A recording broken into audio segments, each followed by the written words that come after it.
Kamareddy డిక్లరేషన్తో Congress party బీసీలను మోసం చేసింది, నయవంచన గురి చేసింది అంటూ ఆర్ కృష్ణ ఆధ్వర్యంలో గన్పార్క్ దగ్గర బీసీ సంఘాలు ధర్నా నిర్వహించాయి. సో ఈ కార్యక్రమానికి మాజీ బీసీ కమిషన్ చైర్మన్ వక్లవర్ణం కృష్ణమోహన్ కూడా హాజరయ్యారు.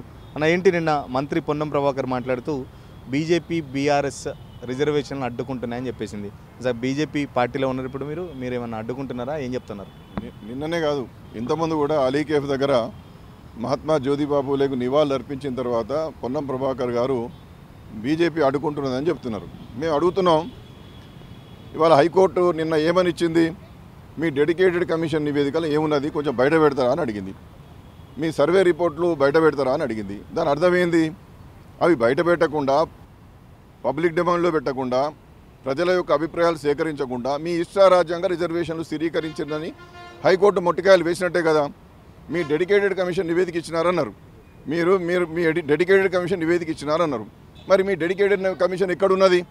ఇంతకన్నా మోసం దగా ఏముంటుంది?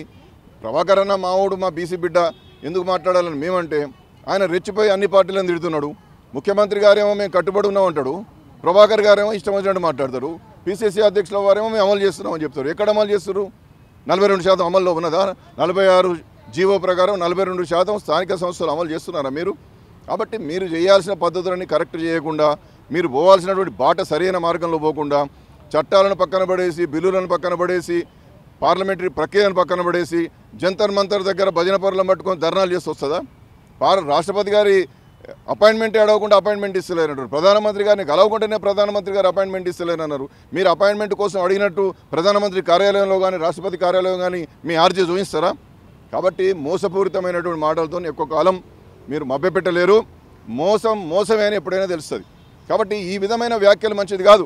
మనం బలహీన వర్గాల నుండి ఉద్యమాలు చేసి కొట్టుకుంటా పిసిసి అధ్యక్షుడు మహేష్ కుమార్ గౌడ్ కావచ్చు, లేకపోతే మా పొన్నం ప్రభాకర్ కావచ్చు, మేమందరం ఉద్యమాల నుండి వచ్చినాం. విద్యార్థి ఉద్యమాల నుండి, బహుజన ఉద్యమాల నుండి వచ్చినాం. నేను బీసీ కమిషన్ చైర్మన్గా చేసిన, ఇవాళ ఆయన బీసీ మంత్రిగా చేస్తున్నాడు, ఆయన పిసిసి అధ్యక్షుడు చేస్తున్నాడు. పదవులలో అంత మాత్రమే మనం పెదవులు మూసుకుంటామా? ఇతర వర్గాలకు భజన చేసుకుంటూ కూర్చుంటామా? మన జాతికి అవమానం జరిగినప్పుడు తమిళనాడులో జరిగినట్టుగా మనం అందరం ఏకం కావాల్సిన అవసరం లేదా? ఇవాళ మేము మాట్లాడుతున్నటువంటి మాటల్లో ఏనాడైనా తప్పున్నదా?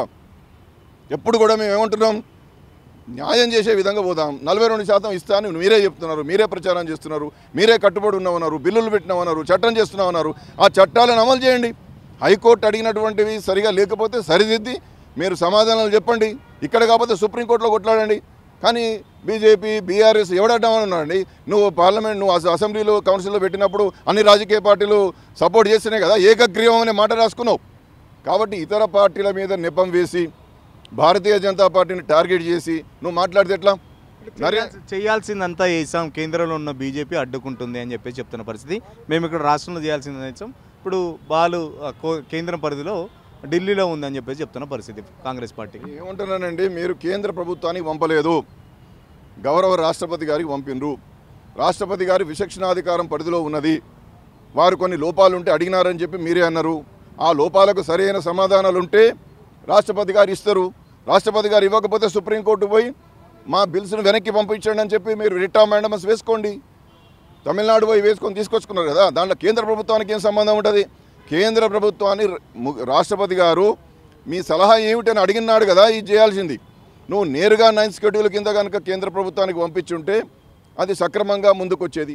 కానీ రాష్ట్రపతి గారికి పంపి కేంద్ర ప్రభుత్వం చేయడం లేదనేటువంటి భారతీయ జనతా పార్టీ మీద విమర్శ చేసే అధికారం మీకు ఎక్కడిది? ఇవాళ నరేంద్ర మోడీ గారు దేశానికి స్వాతంత్రం వచ్చినాక తొలిసారి కులగణన చేయబోతున్నాడు. 50 ఏళ్ళ అధికారంలో ఉన్న మీరు జనాభా గణనలో కులగణన చేసిర్రా? చట్టబద్ధంగా సెన్సస్ కమిషనర్ ద్వారా 2016 నుండి కులగణన చేయబోతున్నాడు.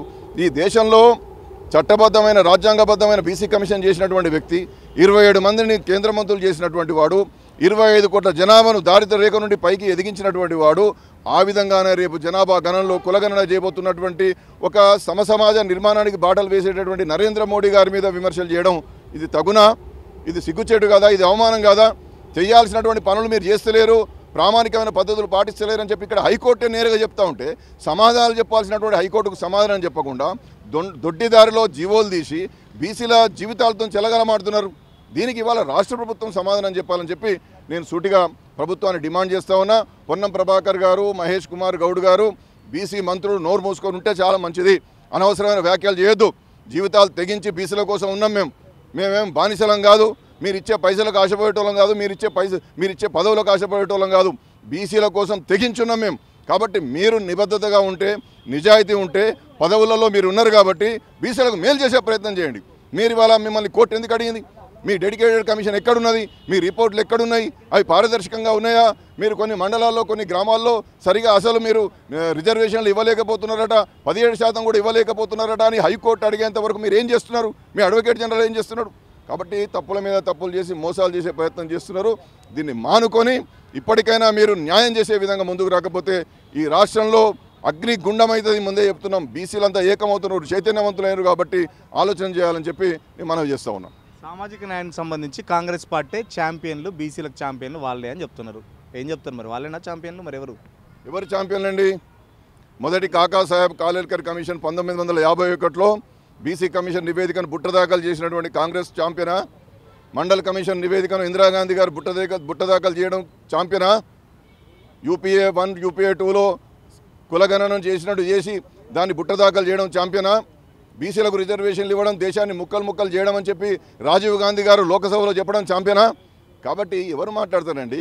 మీ మాటలు, మీ మోసపూరితమైనటువంటి మాటలకు ప్రజలు ఎక్కడ కూడా లేరు. ఇవాళ జనాభా గణనలో కులగణన చేయబోతున్నటువంటి భారతీయ జనతా పార్టీ, నరేంద్ర మోడీ గారు ఛాంపియన్.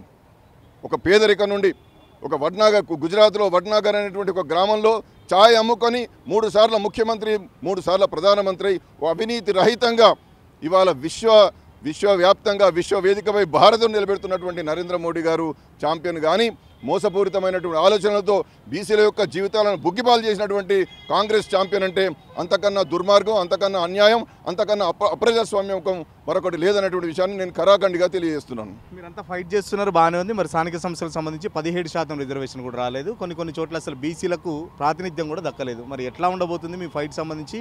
బీసీలందరూ పార్టీలకు అతీతంగా ఏమన్నా ఒక టెంట్ ఏమైనా ఏర్పాటు చేసుకుంటారు? ఒక వేదిక ఏమైనా కావాలా మీకు? ఏంటి అసలు పార్టీలకు అతీతంగా కొట్లాడే సిచ్యువేషన్ ఉందా? తప్పనిసరిగా మేము కొట్లాడుతూనే ఉన్నాం కదా. ఇప్పుడు నేను భారతీయ జనతా పార్టీలో ఉన్నా, కృష్ణయ్య గారు భారతీయ జనతా పార్టీ రాజ్యసభ సభ్యుడు, అయినప్పటికీ అందరం కొట్లాడుతున్నాం కదా. కాబట్టి ఇవాళ బీసీలంతా ఏకమైనరు, దండు కట్టినరు, న్యాయమైన హక్కుల కోసం పోరాటం చేస్తున్నారు. ప్రభుత్వం మాత్రమే నిజాయితీగా ఉండి తాము చేయాల్సినటువంటి పని చేస్తే తప్పనిసరిగా బీసీలకు న్యాయం జరుగుతుంది. లేకపోతే అన్ని ఎన్నికల్లో ప్రభుత్వానికి తగిన గుణపాఠం చెల్లిస్తారు. ఖచ్చితంగా కాంగ్రెస్ పార్టీ మొదటి నుంచి బీసీలకు సంబంధించి అన్యాయం చేస్తూ వస్తుందని చెప్పేసి దశాబ్దాల కాలంగా అది బీసీలకు సంబంధించిన ఎట్లా మోసం చేసిందో చెప్తున్న పరిస్థితి. ఛాంపియన్లు అంటే బీసీలకు సంబంధించి ప్రధానమంత్రి మోడీ ఉంటాడు. కాంగ్రెస్ పార్టీ ఎట్టి పరిస్థితిలో ఉందని చెప్పి చెప్తున్న పరిస్థితి. కేవలం 17% రిజర్వేషన్ సంబంధించి ఏదైతే మాట ఇచ్చారో 42% రిజర్వేషన్ అని చెప్పేసి, బట్ 17% రిజర్వేషన్ కూడా కొన్ని చోట్ల రాలేకపోవడం చాలా బాధాకరం. సో బీసీలందరూ ఏకమవుతున్నారు. బీసీలందరికీ ఒక వేదిక ద్వారా కొట్లాడి ఖచ్చితంగా 42% రిజర్వేషన్ దక్కే వరకు మా పోరాటం అవుదని చెప్పేసి వక్లబర్న కృష్ణమోహన్ చెప్తున్న పరిస్థితి. వీడియో జర్నలిస్ట్ సతీష్తో సురేష్ తొలివెలుగు కోసం. అసలైన తొలి వెలుగు. Follow WhatsApp @Tolivelugu official.